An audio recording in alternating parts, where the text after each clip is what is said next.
Hello, welcome to the Falcon. I'm your host, Clarky. I'm Jess. No Cass and no Chris this week as they've been a late withdrawal. We've replaced them with my favourite man from out west, Damo. What's a polar bear doing in Arlington, Texas? No, it's good to be here. Good to talk some footy with you two. That's right. And we'll definitely talk some footy. We'll talk a big freeze. We'll talk round 13. Plenty of stuff going on the other side of the music. Hey boys, Damo, thank you so much for joining us. It was a little bit late, last minute. The joys of all of us hosts here at the Falcon having kids and complicated lives that exist outside of podcasting. So we appreciate you making the time for us. And the free time of someone who doesn't have kids. Well, it made sense as well to bring in favorite Fremantle supporter outside of Cass on this show to celebrate the biggest win that I've seen all year. I'm not getting ahead of myself. I mean, it's their biggest win in history, but I'm not getting ahead of myself. I've been thoroughly enjoying what they have done this season, but I've been a Freo supporter for way too long to get caught up in any of the hype that is coming from external sources. Well, what's the deal with that? Because Cass is the same way, where she doesn't want to talk about how good things are while things are being good. But I distinctly remember when Melbourne in 2021 had their run, I was like, something's different. This is good. I'm feeling pretty good, and I vaguely remember being insufferable. 2015, Freo had a similar start, and then only won like 3 games after their bye. And only just hung on to top spot. Maybe it was 4 wins after the bye. Either way, they seemed very stinky, and they only made it to a preliminary final. So, Jess, if you were a Freo supporter, would you be believing right now? Look, I've been believing in Melbourne since day one this season, so you probably are asking the wrong person. But I just it seems to be this shared misery that Freo supporters all have. Like they just all they don't want to be happy. This is the time to be happy. You're doing so well. I'm happy. And I'm happy of what's happening.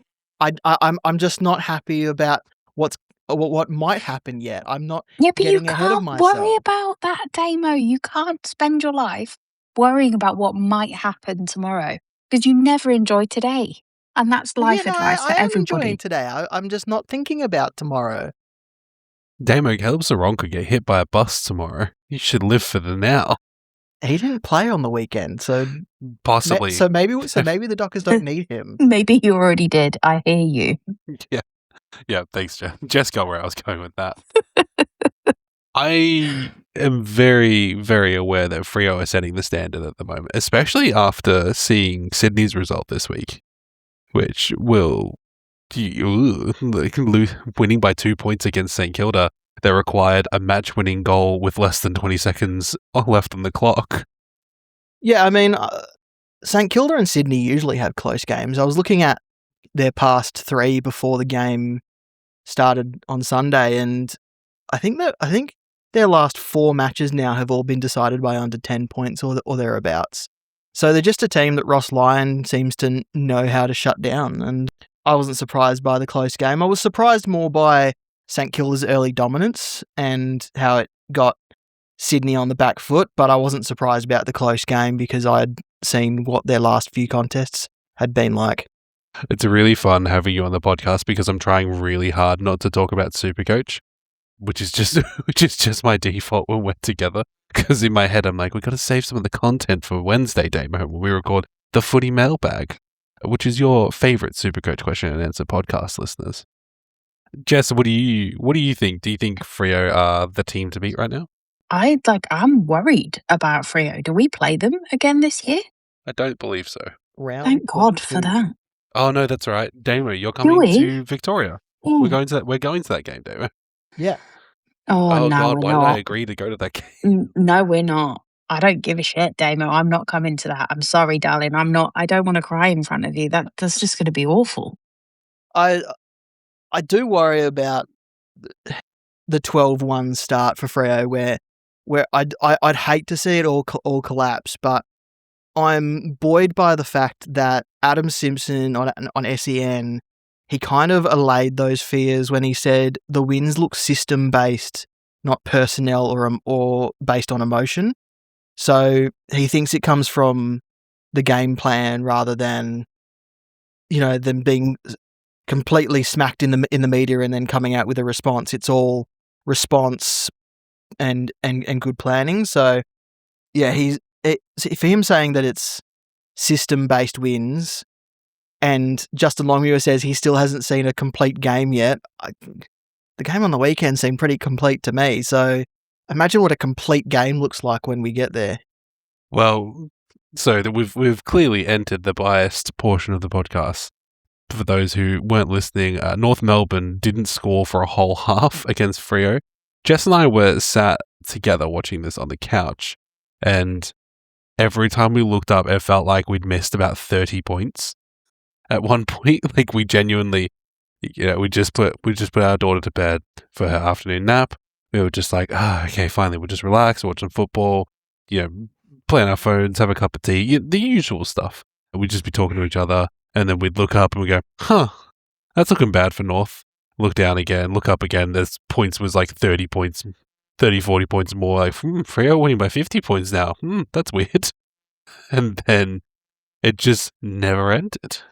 North has been pretty good against Freo over the last few years as well. They only beat them by a goal last season, and then the season before that, I'm pretty sure they beat Freo by like a point, and it was controversial because the ball was kicked out of bounds, but the siren went as the ball was in the air, and it was like, and there was a lot of debate about whether or not the Dockers should have had a shot after the siren or not, and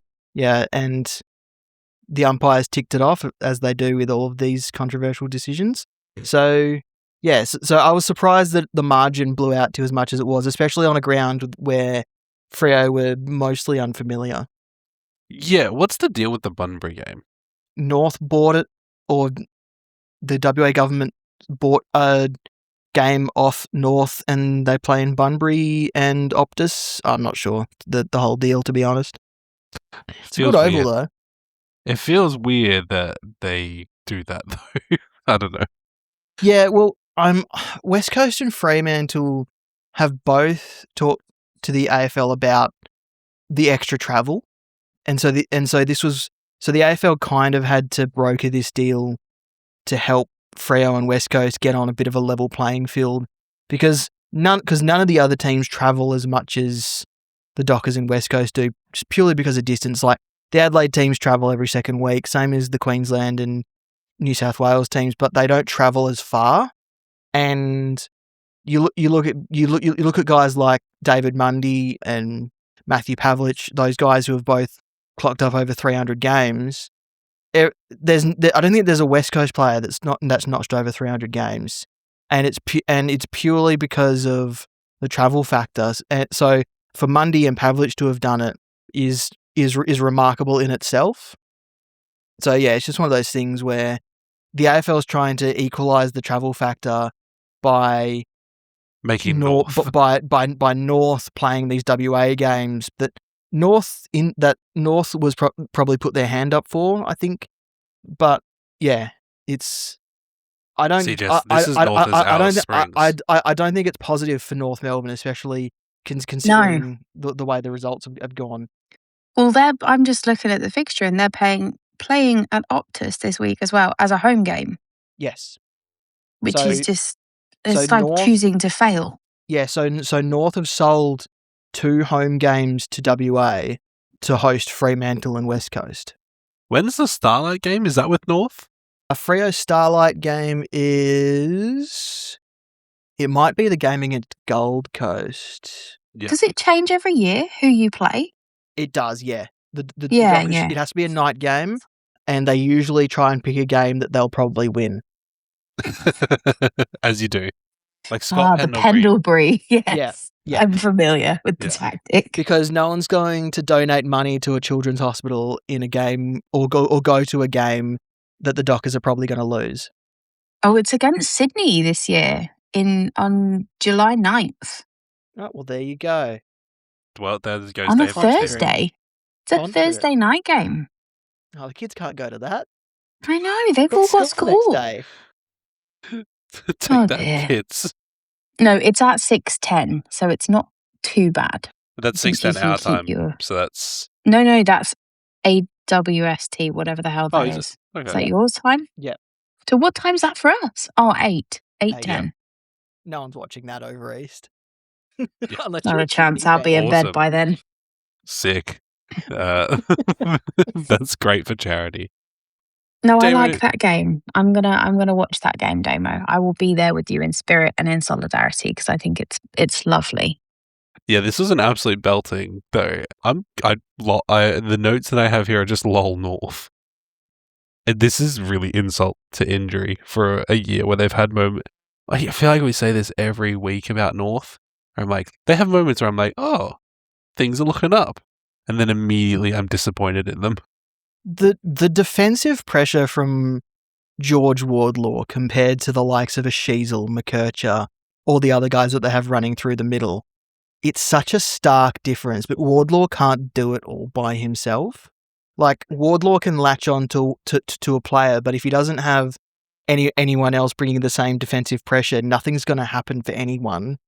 They seem to have turned Marvel Stadium into a bit of a fortress, coming back against Gold Coast. We don't really know where Gold Coast is at, but coming back against Gold Coast, I think they've only lost games at Marvel by under a couple of goals when they have lost, but it's been a mostly competitive outing. And then they go to Adelaide, get smacked by Adelaide. They come to Bunbury, get smacked. Obviously, in this game, they'll go to Optus next week and get smacked again.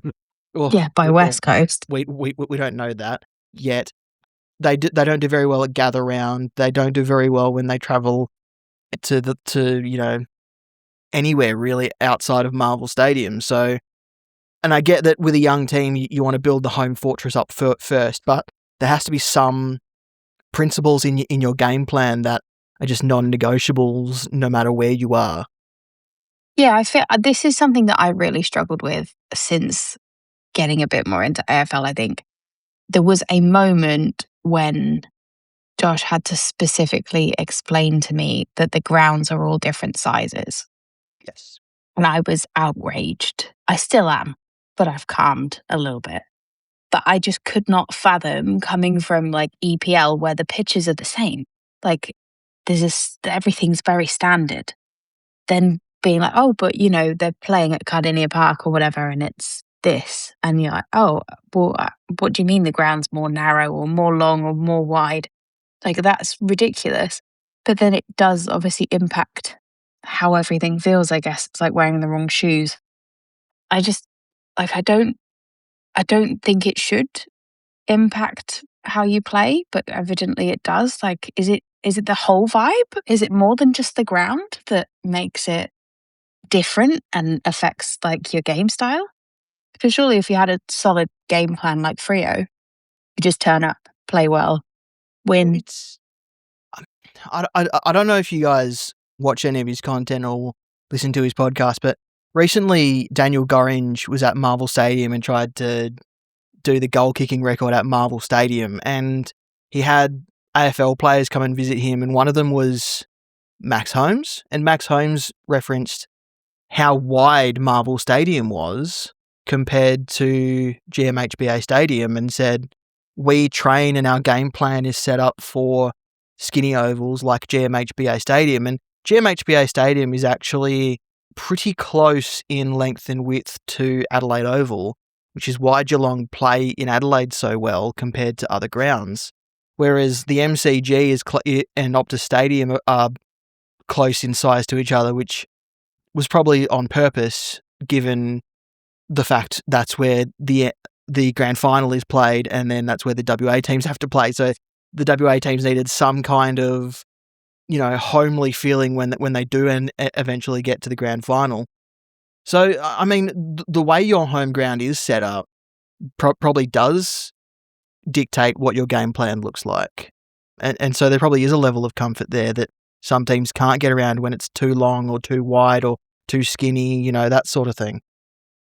It's really bizarre. I'm like, it seems so trivial, but it really like messes with. I can't get my head around it. Why would it be like? Obviously, it affects it, but why? Like a kick's a kick. You just kick it the same distance, and like, I just I can't explain it. I just don't get it. Like, why? How could it be so monumentally different? Like, North should just be shit everywhere if they're going to be shit. Or Freo should just be good everywhere if they're going to be good. Like, I just... Jess is at this point not arguing that she doesn't understand. She's just arguing for the lack of consistency. Yeah, just be crap. I actually don't care about the size of the crowd. I care about whether or not you can always be good or always be bad. Pick one. Just be reliable, for God's sake. We've talked about this, and Chris is very vocal about how he doesn't think that North are very good. So Chris, you're missing out. If you listen to this, you're missing a real forum for you to have a speech about how awful North are and how we've really pantsed them this round and exposed them.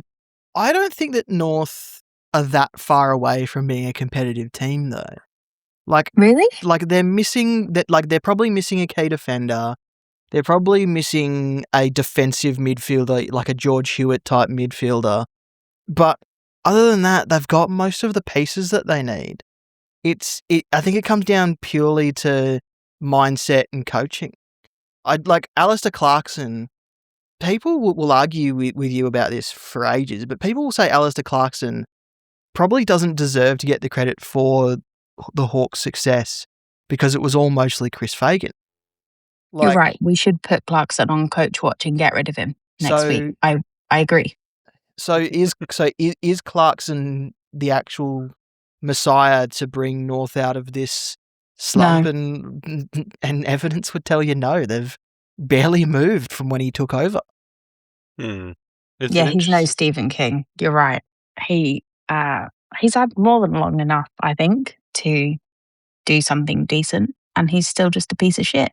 He's got a year to run on his contract. It'll be very interesting to see what happens at the end of the season once North takes stock of what the season has become, because there's still a chance that North can make wildcard, but why would you want to make wildcard if she's going to get smacked in the first round? So I think that's the biggest issue when you think about Clarko's future. And I hate this because I'd rather talk about how good Freo are, but I feel like we've done that at this point. We can move on to another game soon if you want. Yeah, I will. That's my job as the host, but I have something to say, you two twits. You've been talking about the size of fucking ovals for 10 minutes. Just indulge me. I've got someone else weird here that will talk about the weird shit with me. No, Damo knows, and my explanation at home is just, well, they're different sizes, so you have to play differently, obviously. The problem is the same problem that I think Essendon would be coming up against if there wasn't the whole undertone of just hire James Hird, which is, who's next? And I think Carlton are probably going to have that problem at the end of the year as well, when Josh Fraser continues to say, I don't want the job because look at what you did to the last guy. North have gone the football manager type in David Noble. That didn't work. They've gone the fresh blood in Reece Shaw. We don't know if that would have worked because he walked away a year into the gig, or almost a year after being horrendously treated by the club. Yes. And then they went for the experienced coach in Alistair Clarkson, who they've stuck with, but probably because they might not know where they go next. They've tried all three avenues that other clubs kind of try, and they haven't gotten anywhere. So where do they go now? Do they go for a succession plan with like a John Longmire or into a Corey Enright or something like when Melbourne were kind of stuck down the bottom, the only way they could get out of it was someone who knew how to run a football club came in Paul Roos, who could pull a lot of strings, and then he kind of handed the reins over once the upswing was finally looking. It was finally looking like there was an upswing. Like, I think, and it's one of those things where I think North aren't far away, but they need to make the correct moves now to make sure that they don't go backwards and they can go forwards. Who's closer to winning a premiership? North Melbourne, St Kilda, Port, or Richmond? I'm going to say Richmond. Jess? You reckon? I You think reckon?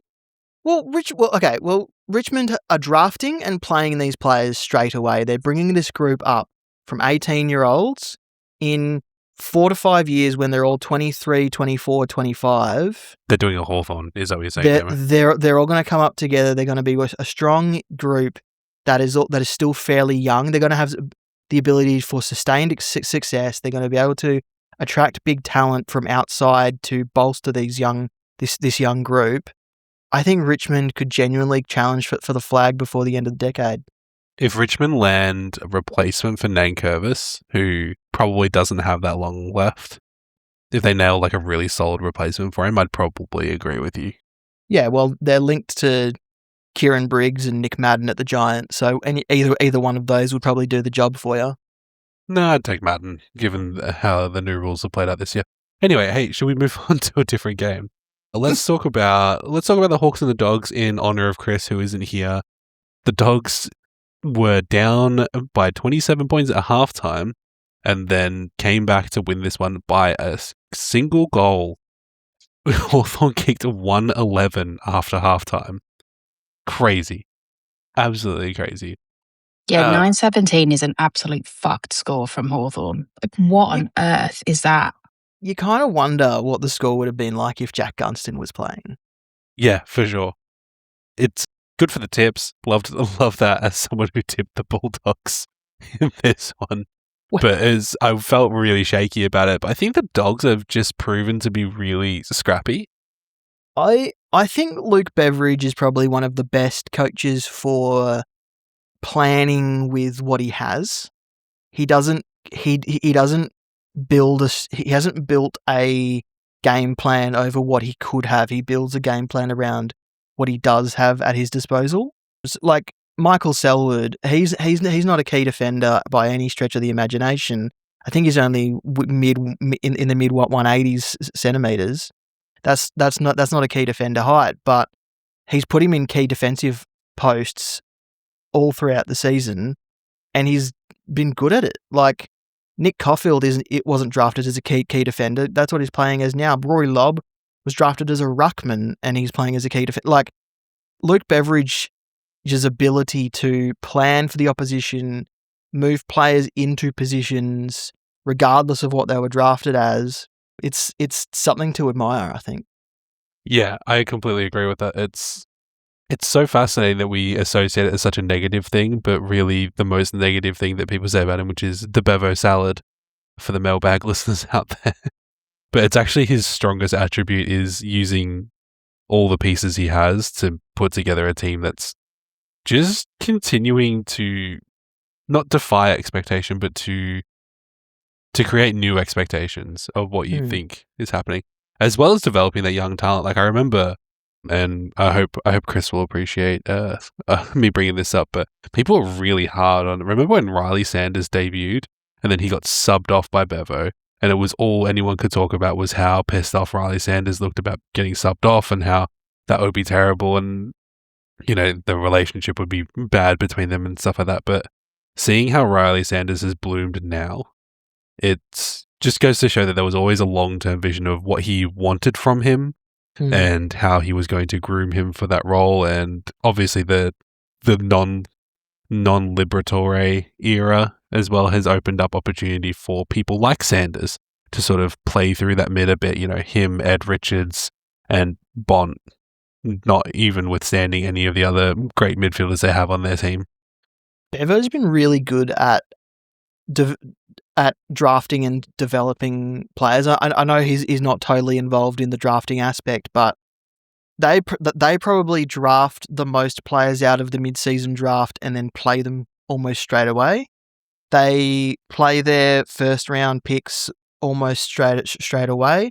He trusts, like Bevo trusts his recruiting team, and his recruiting team trusts him back to be able to develop these players and mold them into a player that's going to help his game plan. So I think the outrage around Sanders being subbed out in that game wasn't so much to do with him being subbed out and what it looked like. It was more it was more Sanders was being played out of position, and people saw him almost being subbed out as a punishment.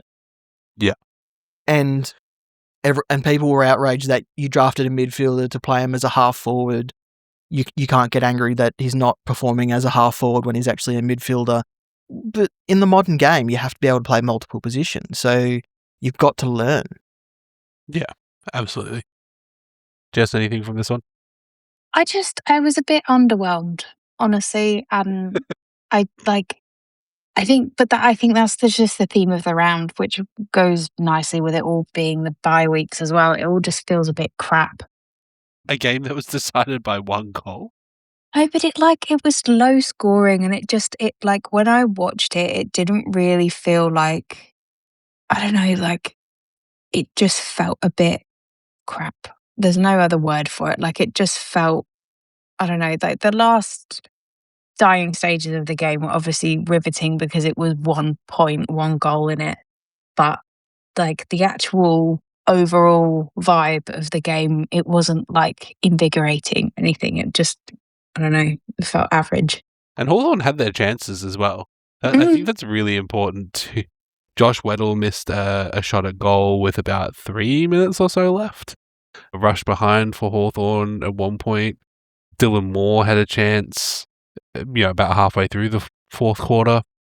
Just, this is a game of almost, I guess, for Hawthorn, and it almost looks like they're not going to make finals if they keep on losing games like this.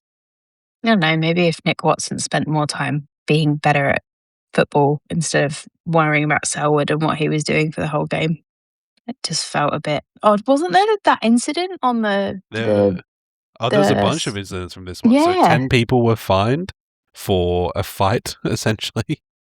10 people were fined for engaging in a melee or wrestle, according to the rules. And then Nick Caulfield was fined for other misconduct, which I can't remember exactly when it was. But it was something to do with he did something to Jack Ginnivan. Yeah, I'm not sure. I can't remember. I can't remember, but he did something that I thought was funny at the time. But Watson and Selwood went at each other, and then Watson said, "I don't mind if you can walk the walk as well as talking the talk." And then after half time, Nick Watson was mostly unsighted. So yeah, hilarious. Very funny. So that was pretty good. And then James Sicily and Will Lewis, they couldn't leave each other alone. It was almost a sideshow to the football game watching them constantly wrestle. Yeah, absolutely excellent. Probably worth mentioning, as we do on this podcast, Mabior Chol received a fair and awful amount of racial abuse aimed at him post-game. And hey, we here at the Falcon, don't be a racist cunt. That's our advice. It's not hard. Shut the fuck up. Leave people alone. I quite like Mabior Chol as well, so it's really sad that at the end of the day, some pieces of shit only see the color of someone's skin. And that's all that matters. How good Mabior Chol is, kind of. Like, he's not the kind of guy that you would instantly name when you talk about, a key forward or a player that is dominant. But when he has his days, he can kick 6 off about 10 disposals, and he's just got a like a lazy nature in the way he plays, but it's not lazy at all. It's just him. Yeah, he's kind of got that vibe about him. It's very specifically him. I agree with you. It's not lazy. It's just that's how he does his work, and he's quite good at his work. The Hawthorn forward line would be completely different without him. And we'll talk about the Queen's birthday. King's birthday. Lizzie's always in my heart. I guess. Plenty out of this one. The D's one, get fucked Collingwood, eat shit. That's fun. I love that. D's continue to be fun and dangerous. I thought there were lots of stages we could have lost this one, but plenty of times where we took our moments and really got ahead. Harvey Langford, I think, had a great game. Luca Kentfield debuted, and I thought he looked fantastic as well. Really lovely to see him there. unfortunately, an incident between Brody Myercheck and Billy Frampton resulted in Myercheck and having a fractured neck, and Frampton has received 3 weeks for it. There's lots of debate out there about it, and I don't know if you guys want to get into the weeds about it. We all know it's bad. It's hard to adjudicate this game. 3 weeks is probably fine, but also the main thing that we're all focused on is Brody Myercheck getting better, right? Yeah, it was good news today when it was shared that successful surgery overnight, was already walking around the ward today. There's obviously no return date set for him. They want him to just get better, and then football is secondary. And yeah, I'm not sure about the suspension. I feel like it was more results based, that suspension, rather than whether it was actually deserved or not. But there's lots of debate around that because it was paid a free kick. And so now it comes down to, was the umpire wrong? Is the penalty based on the result? All that kind of thing. But at the end of the day, it was a tackle that turned dangerous. So he's been penalised for a dangerous tackle and 3 weeks. Jess? Yeah, I have a lot of feelings about this. I know you have a lot of feelings about it, and I'm trying to give you a window to let them out in a safe forum, because we encourage discussion as long as it's respectful, right? Like, you don't, like, we can agree, not agree, and this goes to you too, listeners. If you're out there, you can agree and not agree with people without being a jerk about it. So please, Jess, you have the floor. The thing for me is that the result of what happened was so catastrophic. You could see it when you watched the footage of how he tackled him. Like, Myercheck looks like he slipped a little bit, which is why he was in that awkward position with his head near the ground.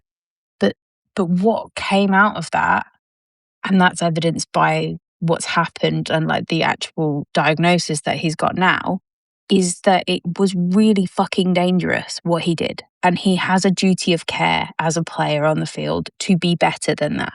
So that, I think that's why he should be punished, and potentially more than he has been. Like, this is really important. If this had gone wrong, he could have been permanently disabled, or God forbid anything worse happened. Like, it needs to be front of mind. Yes, it's a fast game. Yes, things happen and we see it in slow motion. I completely get all of that stuff. But like, this is a person's life. It's not just his career as a footballer. Like, that's secondary to all of this. Like, he has a family and stuff. He's my age. He's in fact younger than me, I think, which is horrendous to think about. Yes. But like, thinking about that happening to like me or you, just like, he's just doing his job. There should be things in place to stop that from happening. Like, he's not in the army. He's not putting his life on the line, but he actually was playing this. And it feels so trivial that people are comparing that to, oh, well, Braden Maynard got tripped up by Cozzy, and where's the consequence for that? And it's like, yeah, okay. But like, he fractured his fucking neck. He could have been paralyzed. Like, this is really quite serious. And I think the AFL needs to make a decision about, like, how are you categorizing this stuff? Are you punishing the outcome? Because the outcome to this is really severe. Or are you just going to deduce at some point that, oh, well, he didn't mean it. It wasn't his intention. He didn't walk out onto the ground today saying that he was going to give someone a fractured neck. But it just feels like, as well, that Collingwood are always at the centre of these incidents. I think it's a sore spot for us. Like, it's always Melbourne. They're the reason that Angus Brayshaw's not playing anymore. And there was no punishment for that. And I think that causes a lot of resentment with all of this, because it's just so inconsistently handled throughout everything. Not just Melbourne, not just Collingwood, but it always feels like Collingwood are particularly violent and don't seem to suffer any consequence for it. And it's not acting as any kind of a deterrent for them to not do it again. They just play really aggressive football, and when it doesn't work out, it's like, oh, well, it was just a football act. Like, grow up. It's not, and it's not. Like, for me, that's not. This is serious, and it's somebody's life. And it's really important that is shown value by the person having a consequence for this. Yeah, while you've been talking, I've sourced a replay of the incident just to refresh my mind on it, and Frampton does actually launch himself backwards to land to the tackle. If you look on the replay, he doesn't lose his footing. He deliberately removes his feet so that he can land. So his whole weight comes down with Myercheck. Myercheck does lead with the head, but that leads to a duty of care argument that you've got there, Jess, where Frampton probably should have kind of just held him rather than acting on what he was doing while he was holding Myercheck. So yeah, I completely agree with the duty of care argument there.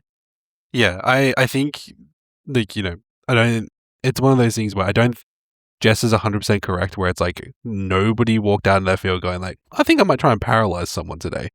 And obviously, Collingwood, they have like the players themselves probably still have really good relationships with checkers. Like Frampton probably isn't going out there going like, man, fuck that guy. He's probably like, oh man, like, cool, I'm gonna do him in today, and then we'll have a chat later, and that's good to see him, and everyone's doing well. But yeah, I think Myercheck slipping is an unfortunate part of that, which led to his head in that position. Frampton made the decision to try and ground the tackle, but obviously because of the slip, and yeah, I mean, 3 weeks feels, I guess, fine, but yeah, no one's going to be happy, and I think that's why, in my head, I'm going to be the perfect fence sitter and go, this sucks. I hope that Myercheck's okay. I hope that Frampton doesn't feel like, I empathize with him and think that I don't think anyone goes out there willingly to do harm in 2026, the year of our Lord. They're more likely to intentionally use a slur than they are to go out there with the purpose of physically injuring someone, unfortunately. So, yeah, Cozzy also got fined for tripping Maynard, which led to the second dislocation of his shoulder. I don't know, there's a lot of fire in this one, which is, the good sign of a marquee game, but the real thing that we should be talking about before we move on to the rest of the round, guys. Big freeze happened. Damo's wearing the beanie. My beanie's in the other room because I put it on the baby. It's funny to look. One of the best things in the world, everybody listening, and you'll know this, if you just find a tiny human in your life that you love, even someone who's just really short, pop a beanie on them. Makes you feel really good. Powerful, even. I'm not a spiritual person, but I think there was a bit of divine intervention about Melbourne winning a game that looked, for all money at halftime, like they were going to face an uphill battle to do so. Yeah, it was nice to get this one over Collingwood in unfortunate circumstances, I guess, is the only way I can say it. I don't want to really voice. It still feels really unreal just because he fought hard and for so long and won, really. This year for the sliders, we had Sam Mack, Andy Lee, the Governor General, which I thought was very interesting, Nate Jones, Chunk from Melbourne, Dale Thomas, Joe Weston, Dan Gorringe, Cooper Woods, Mark Howard, and Amy Shark all slid down the slide. I wonder if did you guys have any favourites of those sliders? I think I said I liked Nathan Jones, but I think I'm a bit biased because I just like him as a person. Like he gives me good vibes. He's got like a happy face, and then seeing him kind of dressed up like he was going on a little holiday. I know he was dressed as Fisher, but it looked like he was just off for like the off season going to Bali or somewhere, which just made me feel a little bit happy too. Can we talk about how funny it is that he went as Fisher and they couldn't help but boomer it up by calling him DJ Fisher every single time, as if that made it any different for people who didn't know. Like, well, no, you've got to be very specific. He's come as DJ Fisher. And when he did the Red Bull shoey, huge, amazing, love it. Yeah, those New Balance trainers were really something else. Loafers. Sorry, they weren't trainers, they were loafers.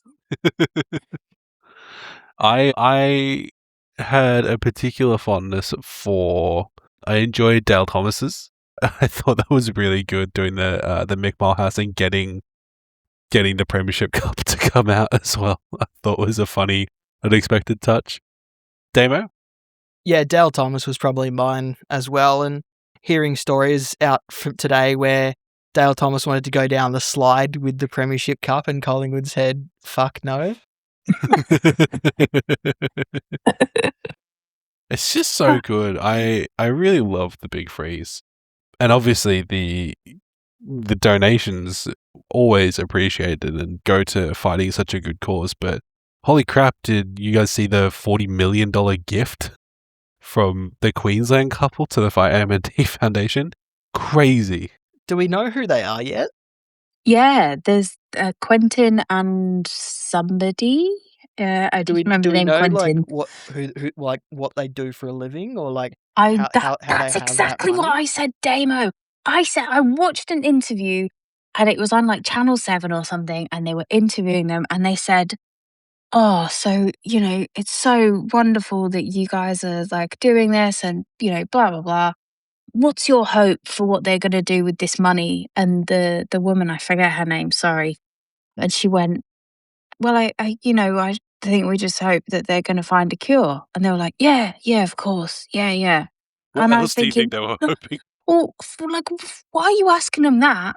Of course, that's why they donated it. Isn't that the whole purpose of this? Is that we're all donating because we want there to be a cure or some kind of curative treatment, whatever it is, to stop this from happening. The real question we all want to know is where the fuck did you get 40 million from? And you've obviously got more. So, I also read that they did a donation of like 53 million to another cause. And I'm like, are you secret lottery winners, or like, do you want to coach me financially? Because I don't have 40 million and I would like to. I have an answer for you. Quinton Burt is an earthworks and construction magnate. Magnate? Is that the word? Magnate? Magnate. I don't know. Magnet, but it is not magnetic, Damo. Magnate is the word.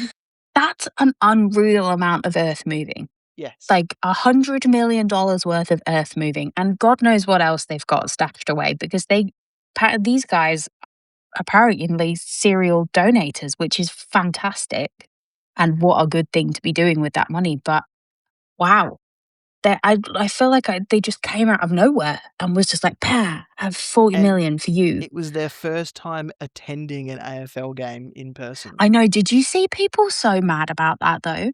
There were people in comment threads that I saw that were like, "Oh, what about giving the tickets to the real footy supporters?" I think when you have $40 million to donate, the AFL is going to give you tickets regardless of whether it's sold out or not.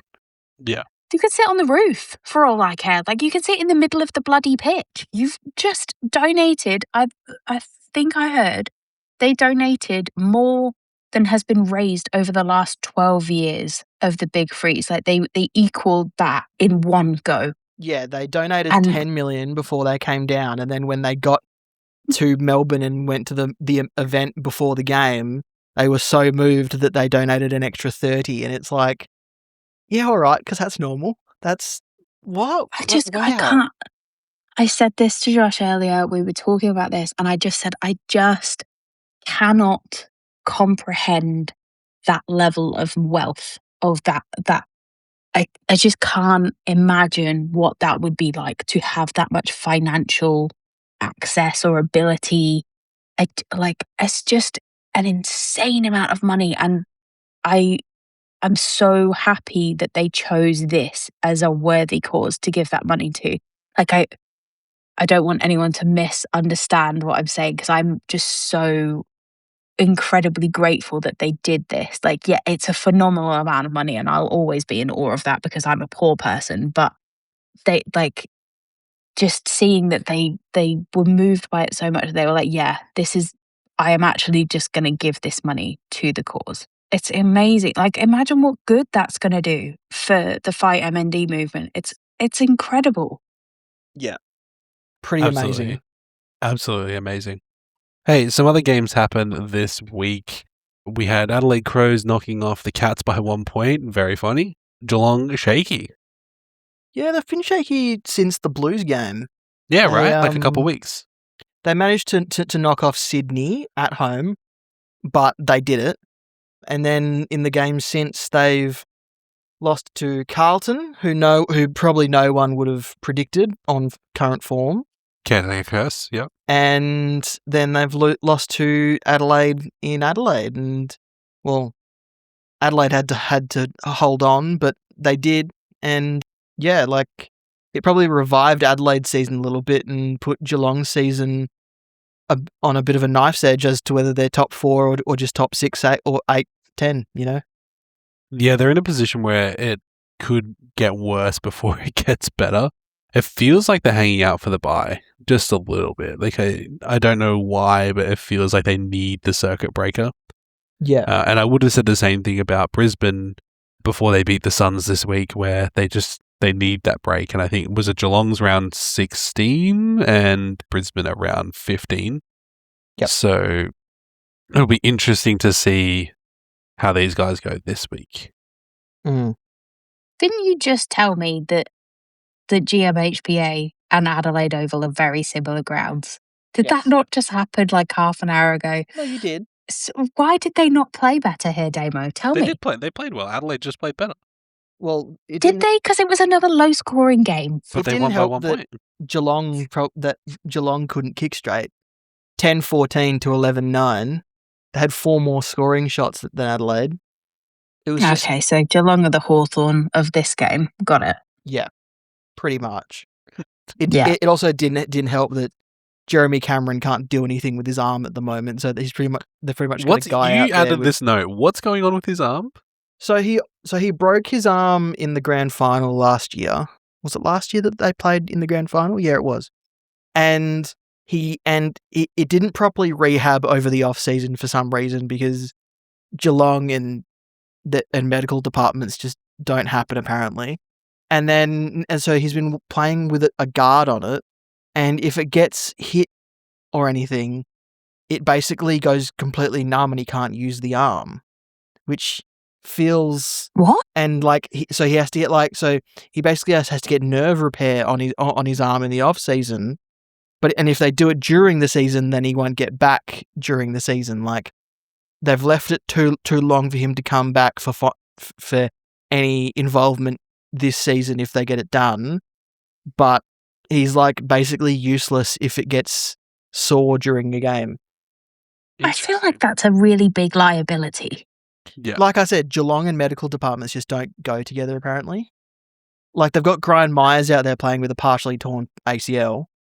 The same injury that sidelined Eric Hipwood for 9 months. Interesting. Okay. Yeah, this feels like they shouldn't be doing that. I feel like that feels very genuinely like they shouldn't be doing that. I mean, Graham Myers had 25 disposals, so it can't be going that bad. 25 disposals, 220 meters. He's not going that bad, but he runs like he's crapped his pants and he can't kick over 20 meters. Maybe he has shit his pants, Damo. That feels like a bit of a personal attack. Yeah, Damo. You run like you shit yourself. Oh, sorry. Oh, I didn't do it. Leave me alone. I'm looking at the disposals. Oh my, Geelong dominated disposal, but obviously we're just super inefficient with it. Dan Curtin had quite a good game. 26 disposals, 70 kicks, 9 handballs, 527 meters gained. That's pretty good for the young lad. If Dan Curtin can get back to the level of dominance that he was towards the end of last season, Adelaide might make a run for top 6, top 4, but a lot would have to go right. But their run home, especially from a midfield point of view, a midfield matchup point of view, is very good, and the midfield is where they pretty much pride themselves on where they've built this season. So, and that's with Isaac Rankin to come back as well. And that's with Isaac Rankin to come back, yeah. Yeah, very good. Let's talk about the Eagles got done by Port in the battle of the, Spooners, I don't know, the bottom of the table. Clark, it may shock you. Both of these teams can still make wild card. What do you mean? Stop it, Damo. Don't put that out into the universe. They're only 1.5 wins behind Collingwood in 11th, or 2 wins behind the Giants in 10th. Yeah, I'm seeing a note here. The gap between first and third on the ladder is 14 points. The gap between 3rd and 14th is 14 points. Weird. That's insane. Weird year. Not much to say about this game because it was quite shit, but Damo has reminded me of Zach Butter's flop during the game, which had a lot of people real pissed off. Yeah, late in the game, seconds dying down. Everyone was trying to kill the game by either scoring or not scoring, depending on which side you were on. And on the wing, Zach Butters in a contest threw his head back twice. On replay, wasn't even hitting the head either time, and he didn't even get fined for staging. So very funny. Well, you know what he should have got fined for? Not taking Harley Reid's hand when he offered him a help up. That's what that happened in the first that's quarter. poor. I don't care when it happened. That's a real dog move. He was obviously in a shitty mood for that whole game. They're playing a game game of football. They're not dancing. I don't know. Well, hang on, Damo. If you and I are in opposing teams, and I knock you down, and I offer you a hand to get up, is it a dog act to not take the hand? Look, yes. Out of reflex, me personally, I would probably go, yeah, okay, thanks. But we're talking about Harley Reid and Zach Butters, who both have white line fever. Harley Reid offered the hand, so who's got the highest fever, I guess? You know what I would have done? He would have held his hand out, and I would have done the old where you stand on the person's foot so they can't fall backwards. I would have done that to him, stood on his foot and helped myself up. I thought you were going to say that you were going to do the thing where you put your thumb on your nose and you give him the old... Yeah, I would love to do that. I have to make the sound effects of the listeners know what I'm doing, but listeners, take your hand and put your thumb just on the end of your nose and then wiggle your fingers and you'll know what's happening. Do it right now, even if you're driving. We don't know if Harley Reid wouldn't have done that because Zach Butters didn't put his hand out for he knew. I wish he did. Yeah. Harley Reid's the kind of scumbag that he might have actually done that. Scumbag cunt from Damo. Did Damo just call Harley? Hey, Mo, we're not on the mailbag now. You can swear all you want. Mailbag, safe for schools. Falcon, not safe for anyone. Not safe for life. Hearing Damo slip and call Harley Reid a scumbag cunt has been the highlight of this show. I don't know if I actually did say that. I think I struggled to say scumbag the second time. I'll make sure it sounds like that. Don't worry. I think maybe Zach Butters probably knew something was up, though, because when Harley Reid bent over him, he said, "What's that on your shirt?" Yeah. Jess did the flick, guys. Jess did the flick. Look, this is a week of really close games, and I don't have much to say about a lot of them. We spoke briefly about Sydney and St Kilda, which Damo very kindly took us through the history of that one, which, good for Sydney and suck shit St Kilda. How's that money on NAS going? And Tom DeConnick. Essendon lost to Carlton, continuing the fact that this was like the Caretaker Cup, wasn't it? Josh Fraser versus Dean Solomon? This game was like a car crash, but it was one of the, but when you're driving on the opposite side of the road and you still slow down to see what the problem is, you see the cars banked up on the other side because they can't get through. And it's like the entire game just felt like it was happening in slow motion, but also everything was happening so quickly because neither team could get a good handle on the ball. The skills were so bad. Do we think Carlton are back in any capacity, or have they just... I guess the question I have is, would this have happened with Voss, or has it happened in spite of Voss? Or to spite Voss? They clearly seem like a happier team without Voss. Yeah, whether it would have happened if Voss was there is another thing. That feels really upsetting that they're it's like they've been released from a cage and they're now making the most of this freedom to just run riot on the field, and it seems to be somewhat working. They've been told to raise their trade value. Yeah. Yeah. Meanwhile, Essendon are devaluing Zach Merritt at an alarming rate by playing him off halfback. But yeah, at some stage, the new coach spark, the caretaker coach spark will wear off, I think. the new invigorated style is great now, but I think it will wear off eventually, and who knows what it'll look like in 6 weeks, 8 weeks by the end of the season. Is like everyone's so happy with what Josh Fraser's doing, but how long does it last? How long until he has to actually plan something tactically to potentially win a game, potentially cause an upset? Like, I think he's had a pretty easy run apart from Geelong over these last months, and who knows if the results would have been the same or different if Michael Voss was in charge. But, I mean, the players do seem to be playing with more freedom now, but that doesn't mean they couldn't have got themselves up for this month of football that they've just had. Yeah. And they're on a bye this week, so I guess no questions will be answered. However, Melbourne are playing Essendon, which means I can't wait to fucking lose again. Oh my god.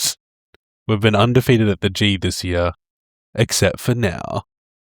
Of Carlton, I'm just looking. Oh no, they did play Freo. I wanted to see that was going to be my real test of how good Carlton are, if they could withstand the pressure of Freo.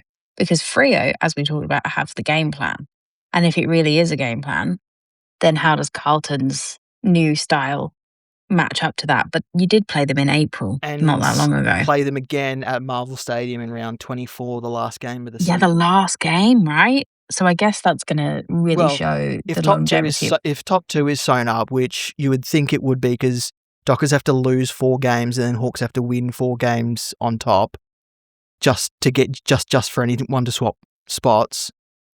Who knows if round 24 is the Dockers resting a whole bunch of guys so they don't have to travel, or if the Dockers go in wanting to use it as a dress rehearsal for the finals. Interesting. Okay. Okay. No, I like this. I like having Damo here. He's a bit of a strategist. And my brain doesn't really think like that, so that's nice. Well, you better get your thinking brain on, Jess, because it's time for the 5th quarter. Got him. Nailed it. With absolutely flawless execution. In honor of the big freeze this week, I've devised a quiz. This quiz is going to be multiple choice, and I have six people, and I want you to tell me what their costume was when they went down the slide. Yep. Great. Yeah? Feel good? What? I have 6 people. Okay, yeah. I'm going to tell you who those people are, and I'm going to give you 3 options, and you need to tell me which option is who they dressed as when they went down the slide. Right. Is it from all of the years? All time. Okay. And I'm going to know these people? It doesn't matter if you know them or not, Jess. Okay. Well, okay, so it's multiple choice. That's my handicap, is it? That's your handicap, yeah. Right. Mostly because I think you should know most of these people. I tried to pick people that you knew to make sure that the handicap was appropriate. This is the collusion Damo, that happens. You're the guest, Damo, so can you give me a number between 1 and 6? 5. Number 5. Damo, your slider is Christian Petrarca. Did Christian Petrarca go down the slide as Happy Gilmore, David Koch, or Brian Taylor? I like Damo's thinking face. Look at him. He's really digging deep for this. He's really Googling it quickly. Happy Gilmore. That's right. He did go down as Happy Gilmore. That's 1 point to Damo. God damn, I would have got that, but I didn't even know Petrarca went down the slide. Yeah, I didn't know he went down either. When was that? He had a friend with him that dressed as Happy Gilmore's caddy, if you guys remember. One Angus Brayshaw. Really? Okay. Yeah. Fair enough. It was, hang on, let me bring it up. Big Freeze 6. I'm surprised. Wow, that was ages ago. It was in 2020.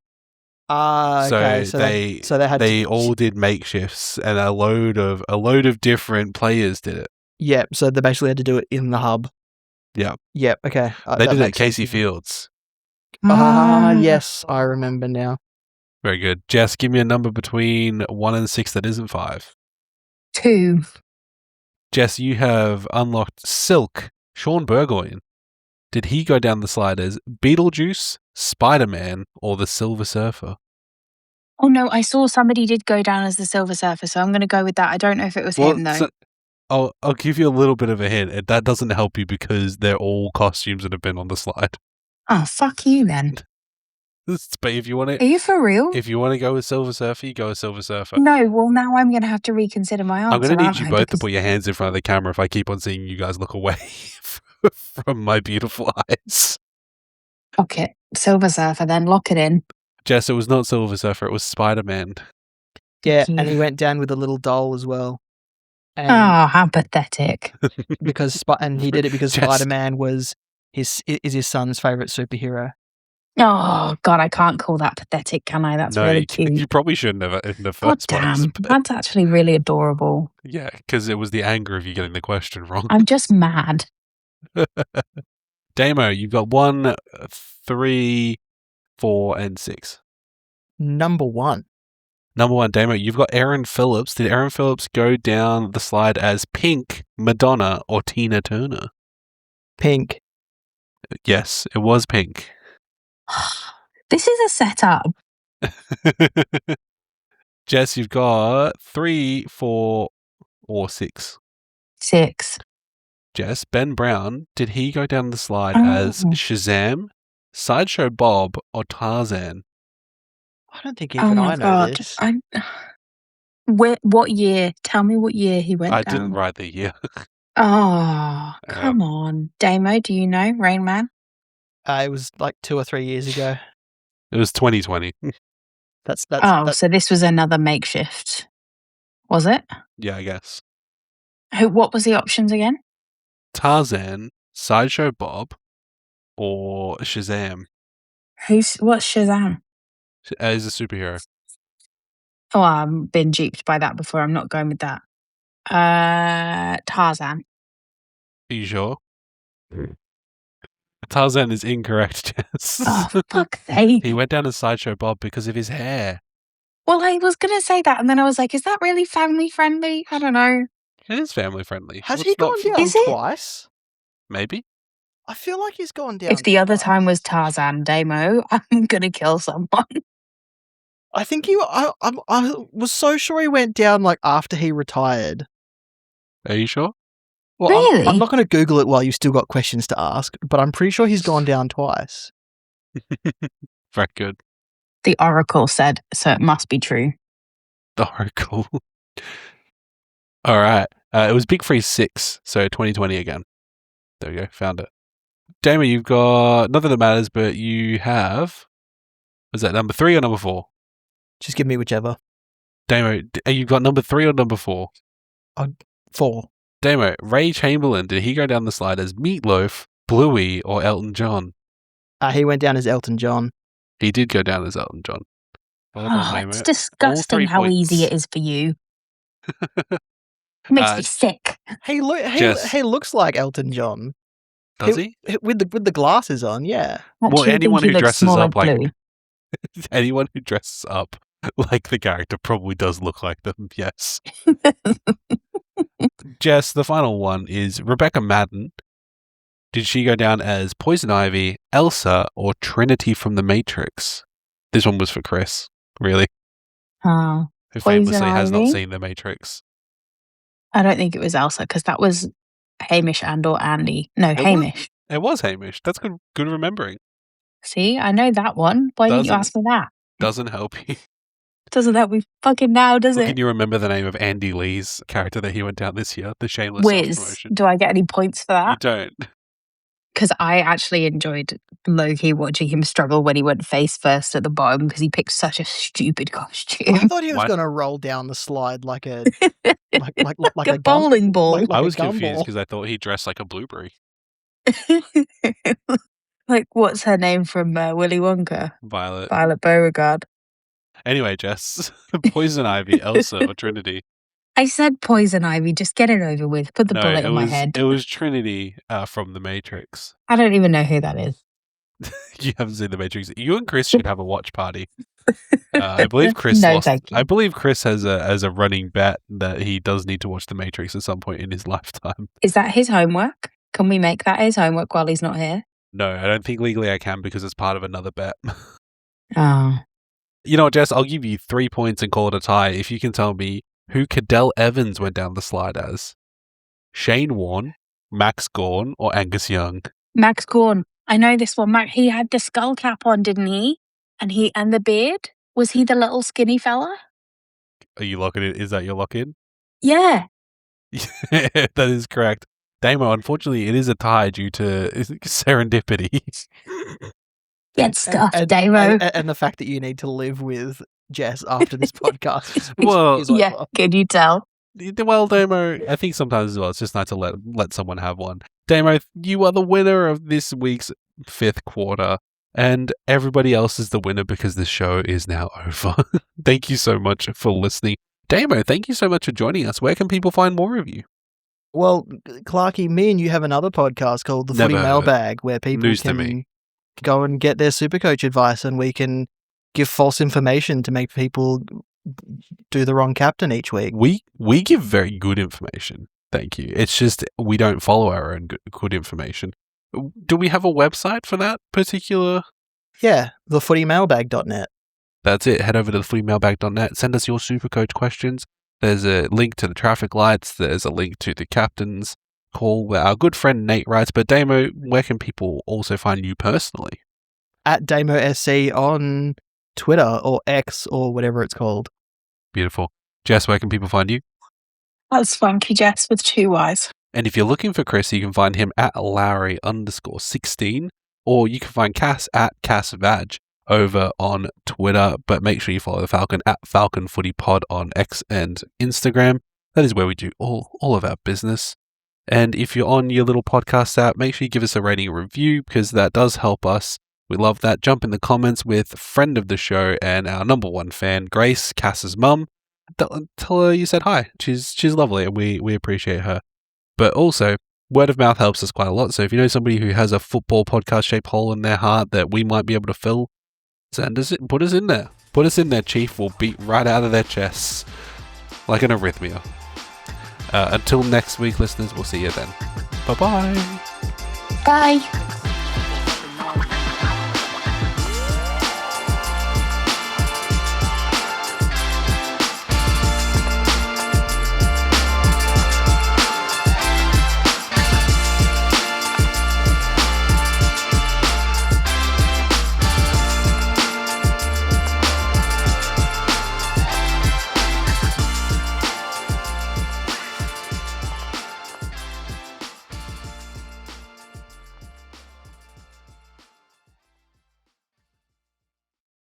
The entire team at the Falcon Footy Pod would like to acknowledge the traditional custodians and cultures of the lands and seas on which we live and record this podcast.